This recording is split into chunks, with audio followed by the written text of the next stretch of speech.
Hello. So, despite my reluctance, I've decided to sort of tune into this celestial event that is coming forth quite a bit in like YouTube and social media, etc. The Comet 3-eye atlas. And it's funny because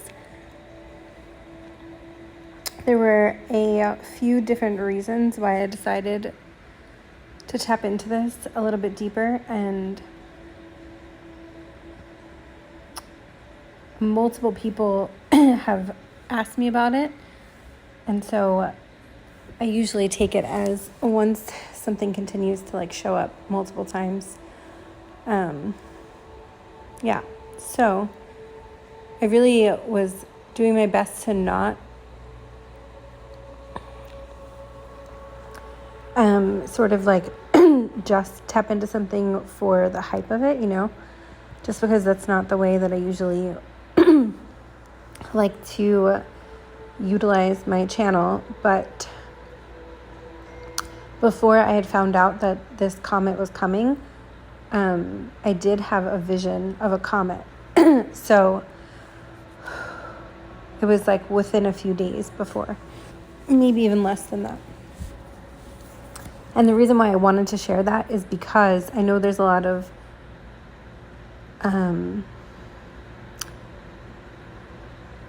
I'll say different perspectives and theories on what if this comet is really a comet. And of course, I cannot prove that or anything. I just like to research and decided, again, after being asked multiple times about it, to just like share my perspective. That's all, just the perspective based on, visions, channeling, research, etc. So yeah, because I had the vision of this comet, and I could feel particular, if you want to call it like frequencies from this, I also doing some research, I really do feel like this is actually an interstellar comet, just like it says it is. But like anything else, like I've talked about before, like some of the maybe like higher dimensional or spiritual perspectives on like asteroids, and how throughout, as far back as I've heard, there's different cultures around the world who would prophesize asteroids and celestial bodies. Gigi Young, if you've heard of her, maybe some of you have, maybe not. She kept coming to mind with this because one thing that I really learned from her, and I'm really grateful, is, or maybe learned and also just like confirmed something that I've always felt, is to always check with like the organic structure of the cosmos, and how like we're in a time or a place right now where it's really easy to like kind of machine everything, or think something's coming to save us, or put something in the category of like the materialist perspective and just look at it from that lens. And so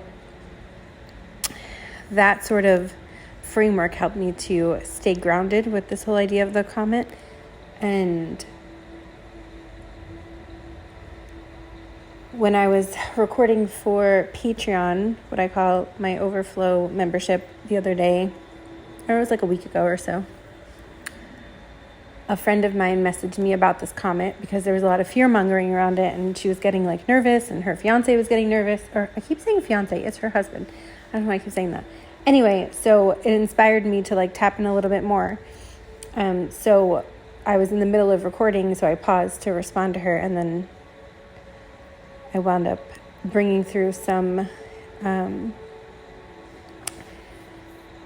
messages that wanted to come through around that. And I was really guided to like just go back to the basics of like why does this atlas, why does this comet have its name, 3-eye atlas, I being for interstellar. So one of the things I believe that came through the overflow. It was either that or maybe a different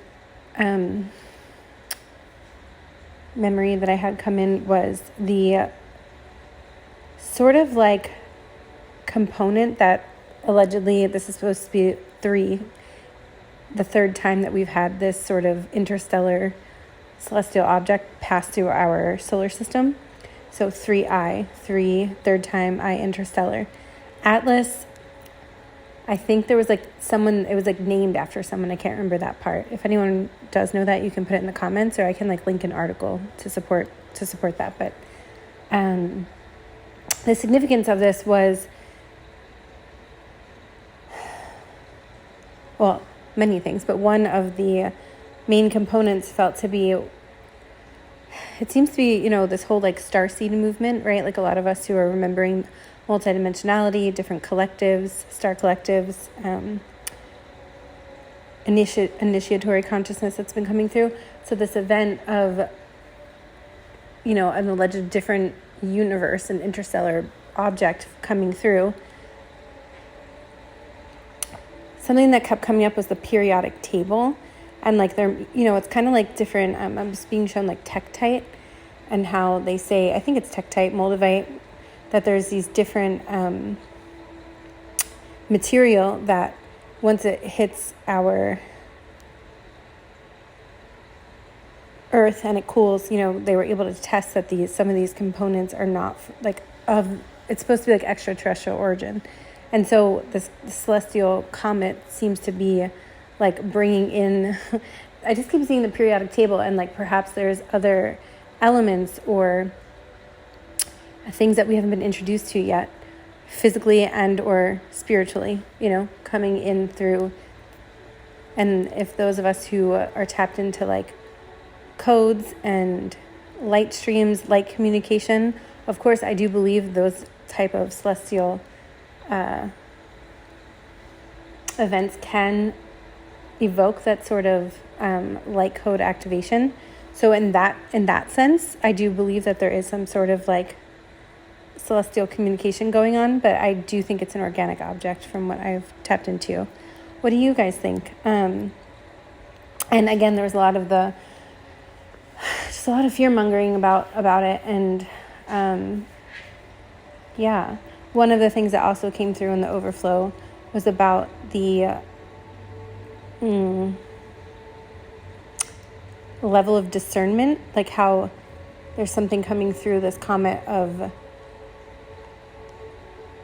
not only trusting one source of information, meaning like how can we use basically like reasoning, intuition, logic, like all of it together, instead of just, because sometimes when we are tapped into something, even if we get some sort of communication, like, and I always encourage people to trust their intuition. But this is part of that. Like intuition is also, in my opinion, like when we utilize all of our senses and integrate through refinement, So yeah. There was another aspect that wanted to come through. Yeah, I'm really just like going back to like what is a comet, Sometimes if we start at the basics and the fundamentals, we can sort of build from there. Also, over the last couple years, a few times in person, I was with a friend and we saw like a piece of a comet, like this glowing green, beautiful, and no one believed us. And that night or something when we saw it, my friend's aunt turned on the news and she was like, oh, there is a comet. This was like a couple years ago, like I mentioned. And she actually, my friend saw it again recently. And I think I saw it again. Between the two of us, we've just been seeing them. So, these like events, when we have like those synchronistic breadcrumbs like leading up to something. It was so beautiful, by the way. We were both just like in awe watching this. But back to the fundamentals or the basics. So a comet orbits the sun. When they get close, their icy bodies heat up, releasing gas and dust to form a glowing coma and tail. This process, called outgassing, makes them visible and creates a spectacular display in the night sky. While most are frozen and unseen in the outer solar system, their passage through the inner solar system can lead to events like meteor showers from their leftover debris. So,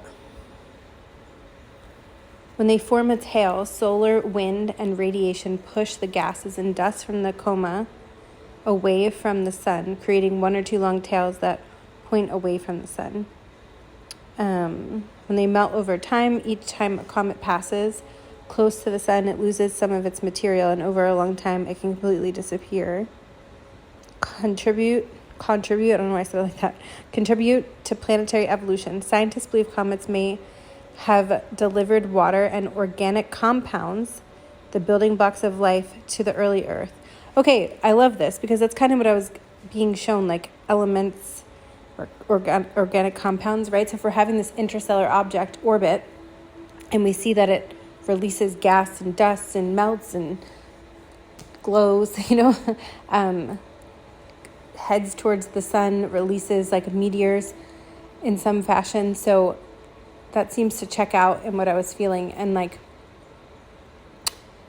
bringing forth that interstellar component, of course, adds in a lot of the maybe like, what's the word I'm looking for? Phenomena that people are, a lot of us are like really craving like ships to appear, or, and I'm not saying that ships don't exist or that we can't have these events, but I do think that there's something to say about that desire, and to like tap into that as well and to see where that is coming from.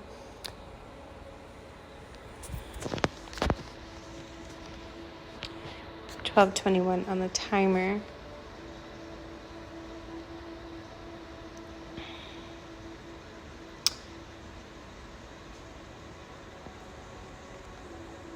So here's a commonly asked question that's Googleable. The purpose of a comet. What is the purpose of a comet? The purpose of a comet is not to have a purpose, but they are significant because they are leftover building blocks from the solar system's formation and offer scientific insights into its origins. They may have delivered water and organic compounds essential for life to early Earth. Additionally, they are considered a potential source of raw minerals like water and fuel for future space colonization. So something that just caught my eye from that, because when I was tapping into this on Patreon, I kept seeing this like molecular element that like was sort of like weaving its way into my vision. And I was taking note of that because it was so significant. So when we think about water holds memory, right? That's been something that's been coming forth pretty strongly. Also, it's said that in other dimensional spaces, like water has a more plasma-like form.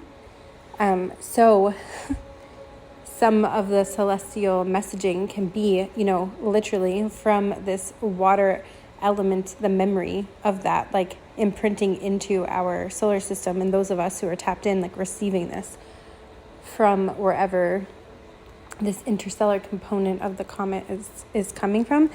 Now, again, these are just my perspectives, so I'm not saying any of this is fact. This is just what I'm intuitively guided to tap into. So, yeah. I wanted to keep this one a bit on the shorter side, but I do plan on allowing whatever else wants to come through. Yeah, okay. Let me just check in and see if there's anything else.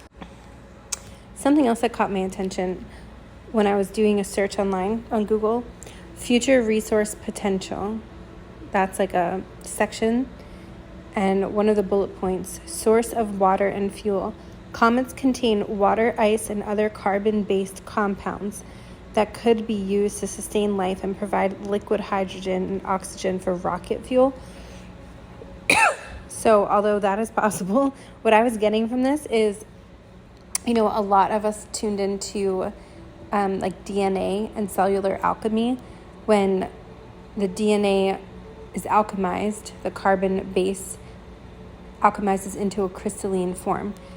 And of course, water in its evolutionary form also becomes crystalline. So there's something here about this interstellar component and the alchemization of carbon-based compounds that can provide liquid hydrogen. So I'm not getting too much on that. I just wanted to highlight it because it stood out to me. So I'll see if anything else comes through.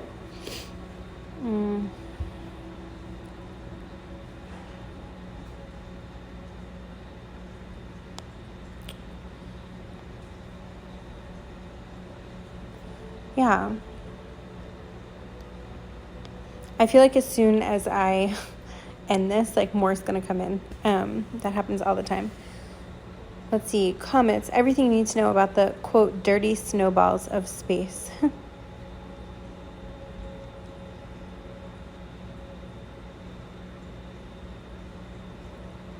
The interesting thing is they orbit the sun in highly elliptical orbits that can take hundreds of thousands of years to complete, according to this article. So there is something about tuning in, for those of us who like to do this, or feel called to do it, into the orbit, or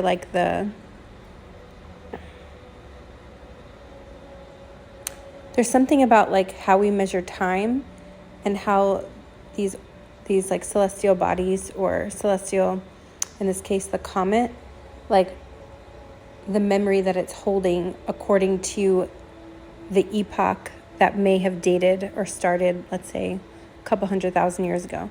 So there's something about that also coming in.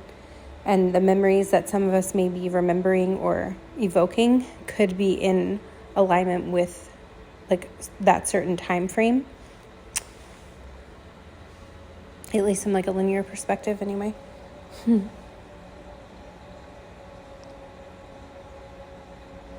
Okay, yes. That's all for now. Thank you very much.